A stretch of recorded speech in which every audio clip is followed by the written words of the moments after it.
Chris Carter here on the North Shore Drive podcast from the Pittsburgh Post-Gazette. We're going to talk with Brian Batko about a topic we don't really touch on that much with the Steelers, and that's special teams. What's new? What are they going to do with the new kickoff rule? Cordarrelle Patterson, the new punter they have, as well as some of the moves they've made this week. That, and we'll get some Pirates talk here on the Pittsburgh Post-Gazette North Shore Drive podcast. Let's get into it. You are now listening to the North Shore Drive podcast, a show on all things Pittsburgh sports from the writers of the Pittsburgh Post-Gazette, hosted by Christopher Carter.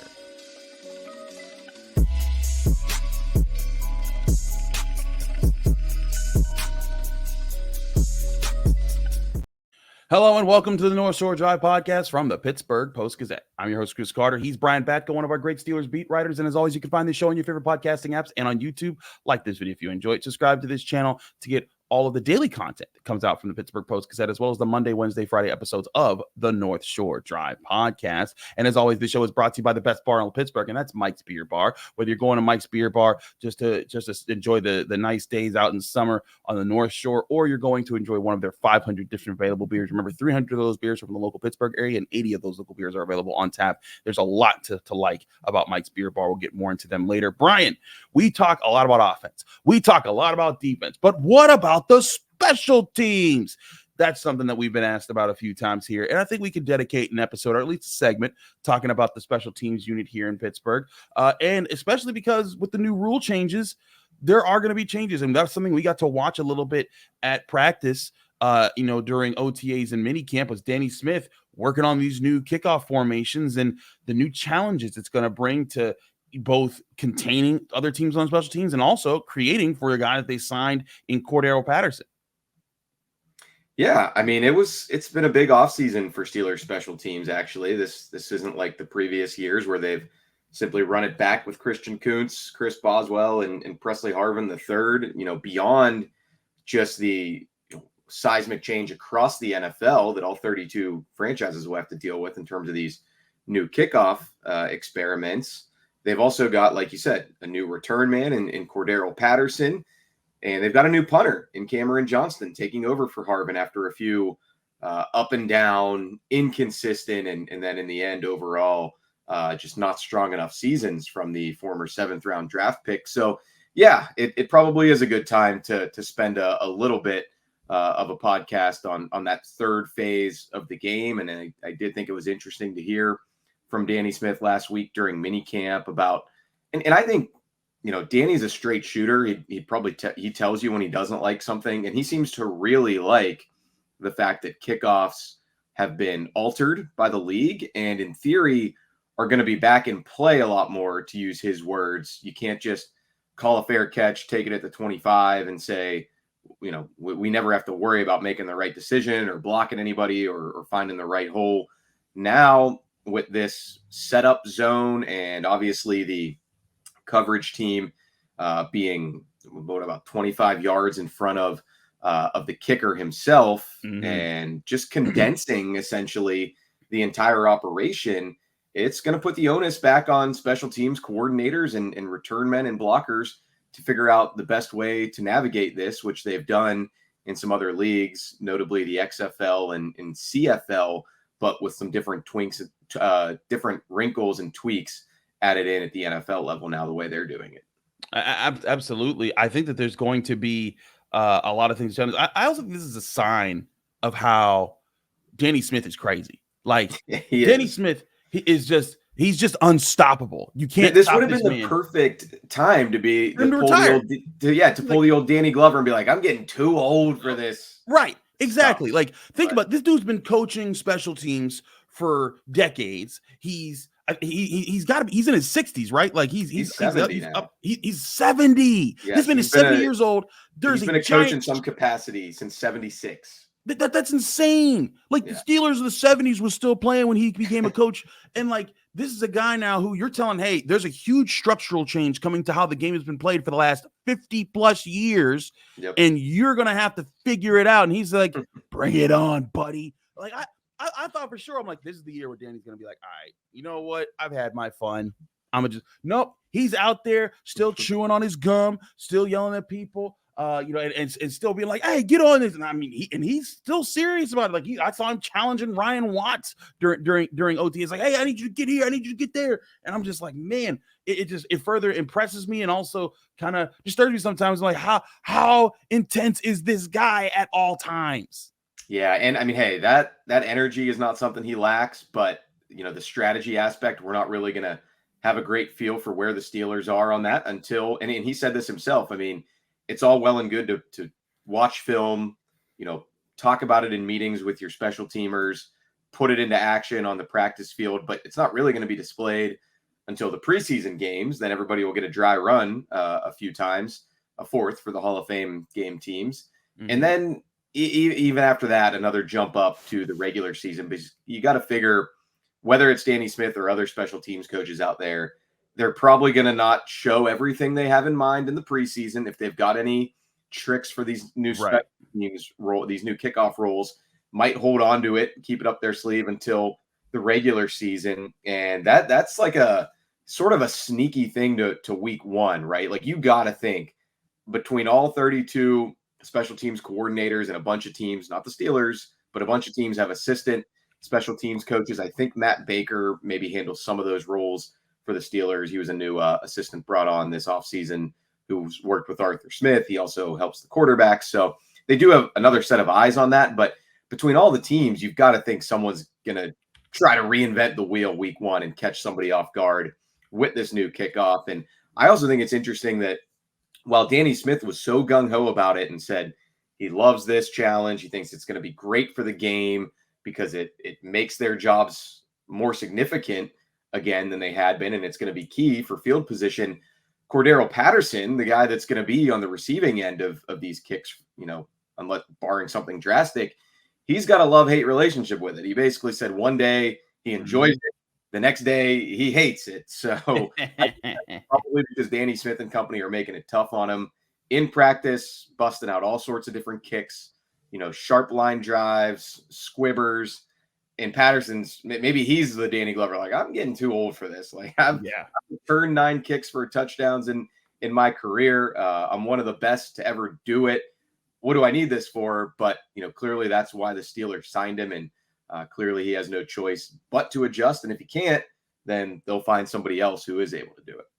Absolutely. I want to talk more about other things about personnel on special teams, including the punter position and also other people who could be, really good returners. There's a lot of speedsters on this team, including Calvin Austin, who people wonder why wouldn't you put a guy like that on the field? We'll talk about that and more things here on the North Shore Drive podcast after this break here. But first, I want to remind you this show is brought to you by Mike's Beer Bar, the best bar in Pittsburgh. When I say they're the best bar in Pittsburgh, I mean it. When you go to there, they have over 500 different available beers. 300 of those beers are for the local Pittsburgh area. And if you're a fan of beer, Pittsburgh is a great place for craft breweries. So you can, instead of traveling all across the county to see all the different breweries here, which you still should do, you can go to Mike's Beer Bar and taste all of them, because there's all the different styles of beers, all the different flavors, everything. And there's always new things coming in, including 80 new beers that are available on tap every single day, with new ones switching in and out. Plus, they have amazing food like Steak on a Stone, where you get your choice cut of steak brought to you on a heated stone. Every time you cut a piece off, you press it into that stone and you choose how well done you want every single bite. And they always got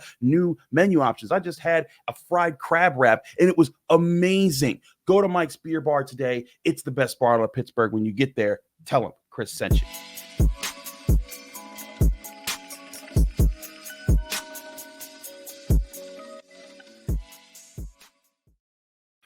Back here in the North Shore Drive podcast from the Pittsburgh Post-Gazette, Chris Carter, Brian Batko. Brian, I want to get back to the returner talk here. What do you think that Cordarrelle Patterson, his experience is unchallenged. The only person who say they've done it better than him is Devin Hester, the greatest return man of all time.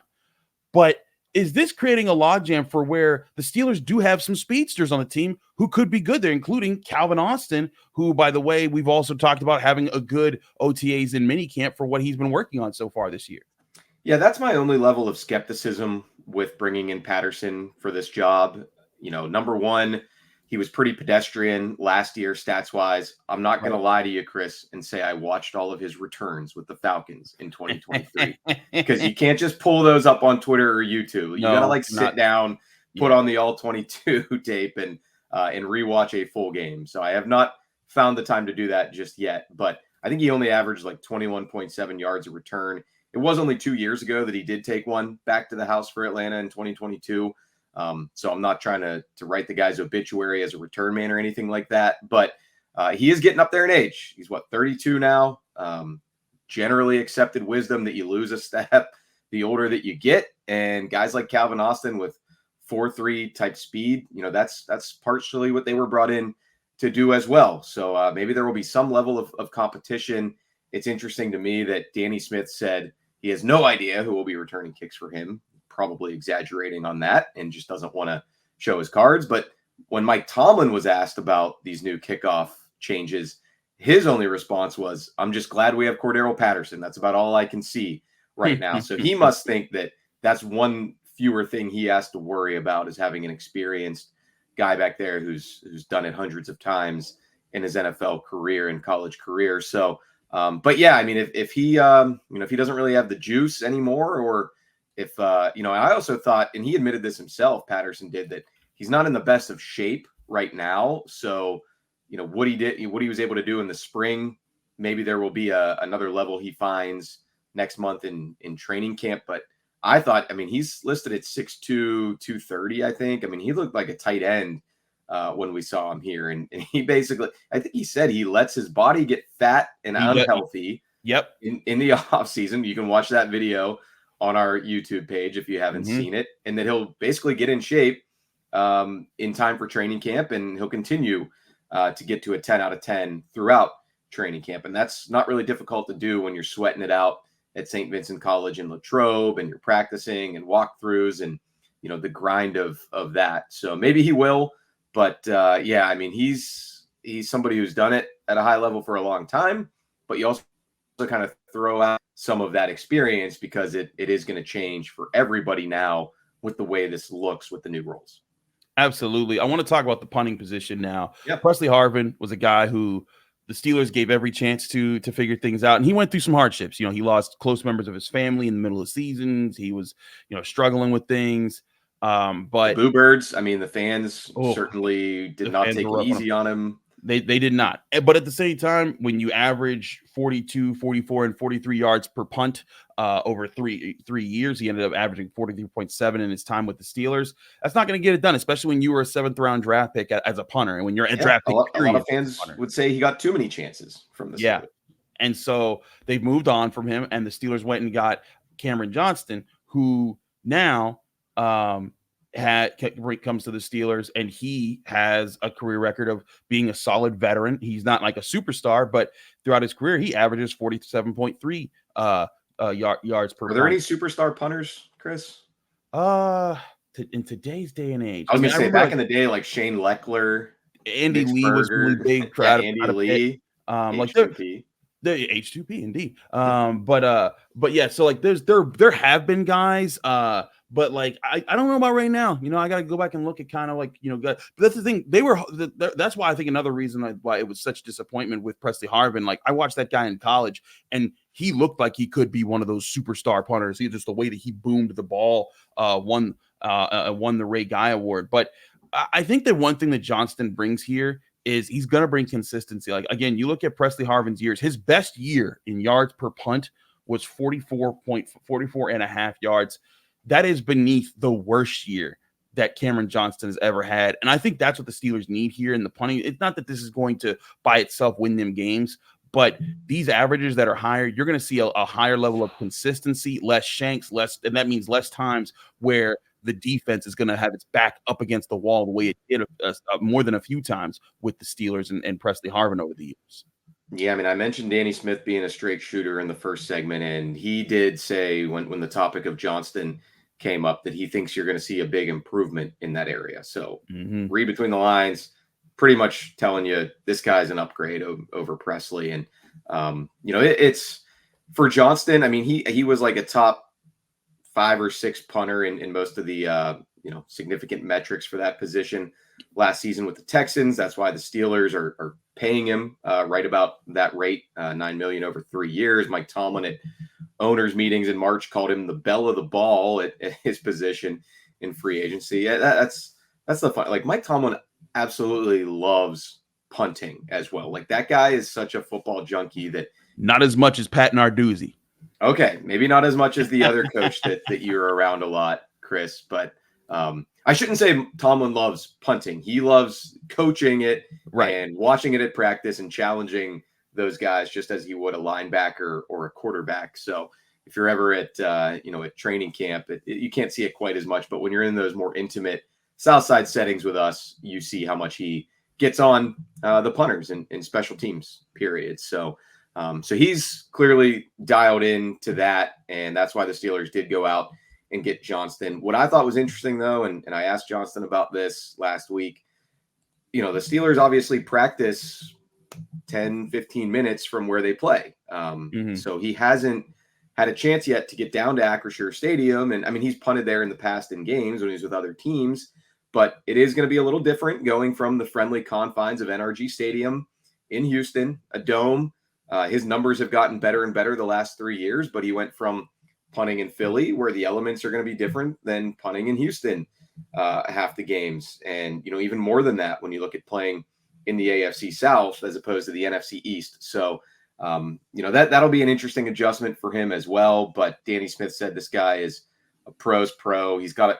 And he said he's not just a strong leg, but he's got a lot of game, is what Danny said, meaning he can, do different things with the ball, special teams aspects that we would not comprehend from the outside. So I don't know that Harvin necessarily had that. I think they tried to work with him on some of those finer points of punting in the NFL, but that goes back to what you were getting at, Chris, that, you assume anybody who does it at the college level, it'll simply translate to the pro level because you just get ball, see ball, kick ball as far as you can, and that's the job. But no, it's more nuanced than that. Danny Smith could go on and on and on about all the numbers at his disposal. So, hang time, directional stuff, that's what they hope they're getting out of Johnston. And as long as he can catch that snap from Christian Kuntz, put the ball down, get it where Chris Boswell needs it to be, shouldn't be any issue with him as a holder either.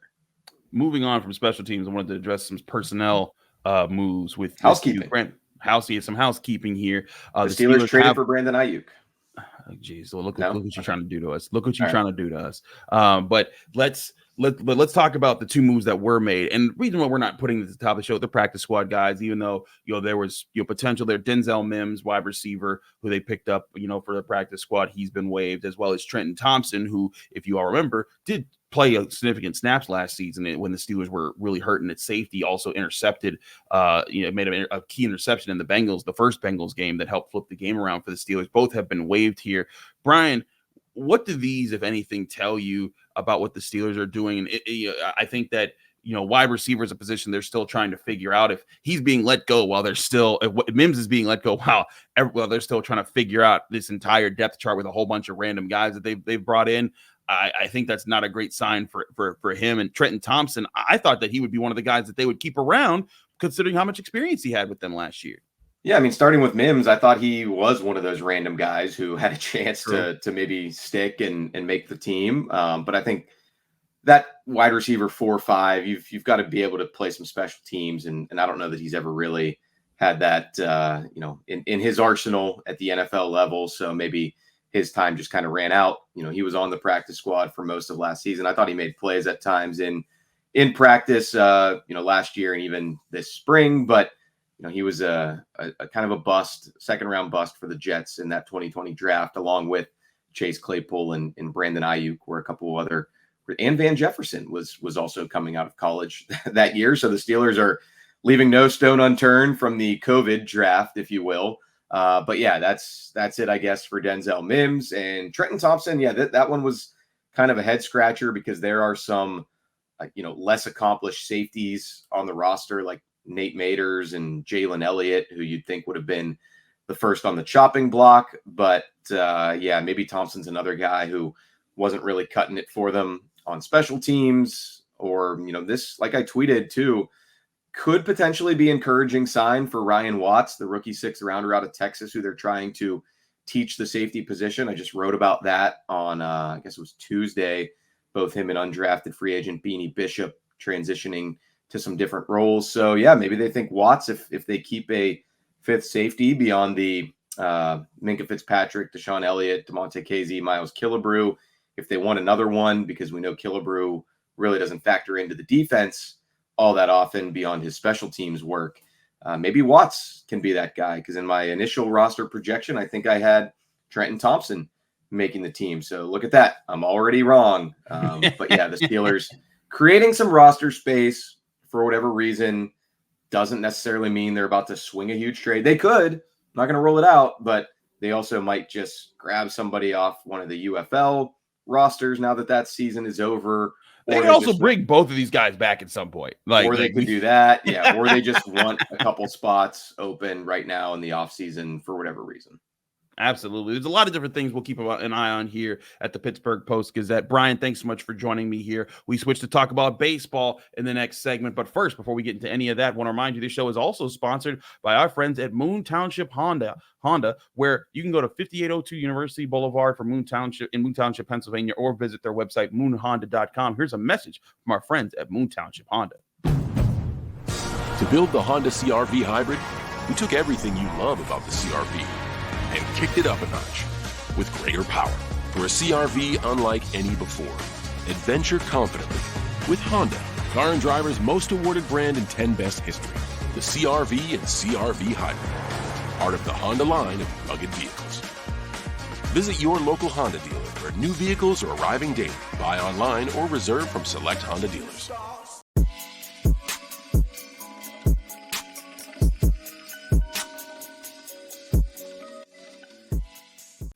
We're back here on the North Shore Drive podcast from the Pittsburgh Post-Gazette. I'm your host, Chris Carter. We switched to Jason Mackey, one of our amazing columnists here at the Pittsburgh Post-Gazette. And Jason, ton of experience covering the Pirates, has a lot of great thoughts around the team. And I want to talk to you, Jason, about what the Pirates could need to do at the trade deadline, and who some of their top targets need to be to fix this roster right now. We've seen the potential of this team. They've been up and down all season, but with this pitching rotation, with some of the players that have been able to play well this year, there's some optimism there. Who are some of the people that you're looking at in Major League Baseball that would make the most sense to target in the trade situation? This is going to be the world's unsexiest answer, Chris, but I don't think we know yet. I'm sorry. I'm sorry. I don't mean to be a buzzkill. But no, we will talk through some names. We certainly will. I'm not going to be that guy. But my experience covering the Pirates has told me that a lot of times stuff posited on the outside, it doesn't necessarily feel the same way on the inside. It's also June 21st, and this stuff, it's very early for this sort of thing. I can give you a type of player that they're looking for, and that's an outfield bat. It's still unclear what they're going to do at first base, which is fine. Rowdy Tellez has come on in June. If he becomes that power bat that they want there and they can platoon him with Connor Joe, great.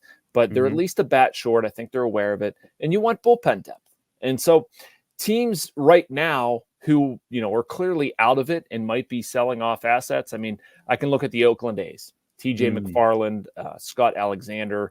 The Rays coming in here this weekend, they have some guys, Pete Fairbanks, Jason Adam, or two that I like a lot that I think would make some sense.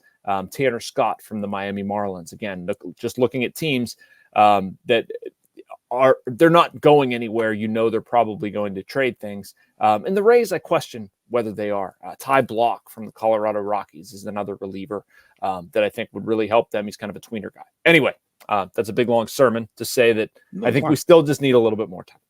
No, I feel you. And I do this with the Steelers all the time. People say they need to make a move right now. And I'm like, guys, there's time. They need to figure things out, and granted, these are different parts of the season. The Steelers in the off season, they have training camp, but the Pirates right now, they're still figuring out who's stepping up and who's figuring. They brought guys up for the minors. They sent guys down to the minors. They're still judging how that's going to play out. And I imagine that's got to impact a lot of these decisions too, is that what if someone emerges in certain positions, and that changes your whole outlook when you get to the trade deadline. How much, we're talking a lot about bats. How much as far as getting a middle reliever to help this bullpen out a bit more? Because I think we've seen Bednar, Chapman, they've been able to come back around and deliver some really good performances, but there's still questions about who's going to help get them there when the starting rotation doesn't get them to the seventh inning or so. Is that a big target that you think the Pirates should be looking at too? Yeah, I think, and that's why I try to zoom out with this stuff. If you look at the organizational pitching depth right now, the Pirates need work. They do. And it's not saying they're terrible. It's just like you would like to see more pitching depth than they currently have. So that's, yes, to answer your question, Chris, that is an area that makes a lot of sense. I think what concerns me is if you have Bednar, Chapman, Holderman, and they have usage patterns that they like for them. I know fans sometimes disagree. It's also consistent with how things are done in Major League Baseball these days, that guys aren't going to throw 3 days in a row and there are these limits put on. Okay, fine. Operate within that. And if Bednar, Chapman, Holderman are down, we've seen in recent history them run out of pitchers. Like, you need another guy who's experienced at the back end. Ryan Borucki was that for them last year. Even Carmen Mlodzinski, and Carmen Mlodzinski has been better. Ryan Borucki is going to be coming back soon. So, I mean, that's why I want to see what he has there, if he's healthy. It's been a triceps thing with him. It's been really like a nerve issue and weird to diagnose. Anyway, I can look at their pitching depth and say that they need more. That's a fair question, but I want to see, what does Borucki have? What does Martin Perez have? What does Quinn Priester have? There's currently not a lot in the minor leagues I can go down and get, but I guess the other point I want to make, Chris, too, it slipped my mind earlier, but I mean, the trade deadline is a good time to add these sort of smaller relief pieces. Like, that's a pretty easy deal to get done. Yeah, that's why I think this could be part of the puzzle. I know a lot of people were talking about bats because of the Pirates' lack of offense in a lot of games this year. Also fair. I'm not downplaying that. That's right. No, completely reasonable. Those were a lot of your top targets, and I think that is what this team needs. I got to ask too, how much of how successful this team is over the next few weeks impacts this decision of how hard they go at the trade deadline? Because, like, at the same time, I've talked about it with you, Andrew, Noah. Like, there's the window for this organization might be it's the next 2 to 3 years itself, and if you're selling, if you're trading, you're giving away assets that might be pieces that you were thinking could be part of those 2 to 3 years. What's the kind of like the gauge that you have for like how hard they go this season to try to make a push to make the playoffs? Because right now they're in that like 18 thick group of that are just hovering around that wild card spot. Yeah. So here's where the Pirates operate with that stuff. And like, I don't think saying 2 to 3 year window is how they look at it. Okay. I think you need to, and again, this probably falls into the unsexy answer category, but they're looking at deals that make them better now and in the future. And what that means in realistic terms is a guy that is not a rental, somebody they can get for multiple years. And can that guy be attained for something reasonable? Now, if they have, and all of these things are measured independently. So I'm trying to give answers that cover all of it. But if they have a guy that's really going to impact them this year and for multiple seasons, then they're willing to really give up something of value. If it's going to be a rental, somebody that just scratches this short term, we need a little bit more pitching depth thing, then they're probably going to make a different kind of deal. That deal would include something like what they did last year with Carlos Santana. They traded Carlos Santana, a rental veteran, for a guy named Johnny Severino, who was a younger, high upside prospect in the Dominican Republic. The Pirates have those guys. They have accumulated those prospects. So if you want to make that deal, that is there. How seriously they go with something else, maybe a Bubba Chandler, a Tamar Johnson, guys at the top of the heap, I mean, that just depends on what's out there and what other teams are willing to do. So, I feel like I'm giving a roundabout answer, and maybe I am, but that's the calculus that goes into it.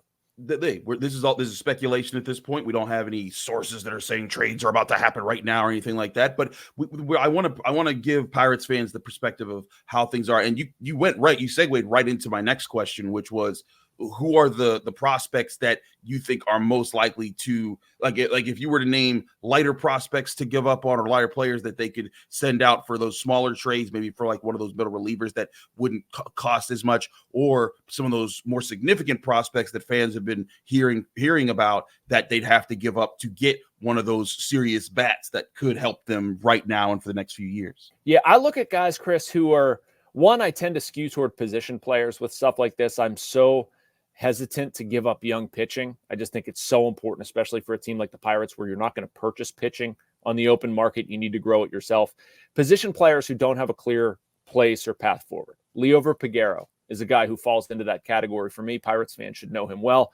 Middle infielder right now, Nick Gonzalez theoretically has taken hold of second base, so Neil Cruz is going to play shortstop. I don't know where Peguero fits. So, I mean, he's somebody. Ji-Won Bae is somebody else. He has some skills. He's done some things in the past, but the Pirates probably don't have the runway to give him that he would otherwise need. But if you look at, go through their minor league system, it's going to take a lot for me to give up on Bubba Chandler, Thomas Harrington, Braxton Ashcraft, guys like that. But if I look at Mitch Jebb, college kid from last year, they took Sung-Chi Chang. He's in AA Altoona and has shown some good things. Like, those are highly regarded top 10 prospects that I don't necessarily see a place for with the organization at the time. So, I mean, even a Lonnie White Jr., maybe, but, I'm not giving up on Xander Muth, Hunter Barco, Michael Kennedy, if I can avoid it. Now, for the right deal, sure. I think their list of untouchables should be very short, and I'm never going to create a scenario where I'm saying I'm not going to talk about a player. I'm just more hesitant to give up young pitching than I am position players.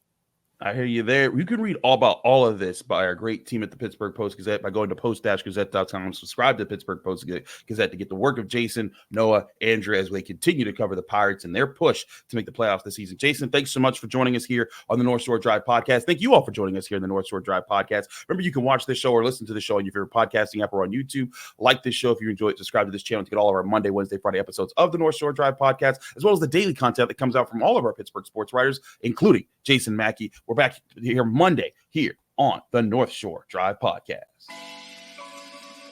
Thank you for tuning in to another episode of the North Shore Drive podcast from the Pittsburgh Post-Gazette. If you watch this video on YouTube, please like the video and subscribe to our channel. For all the sports coverage from the Post-Gazette that we have to offer, visit post-gazette.com.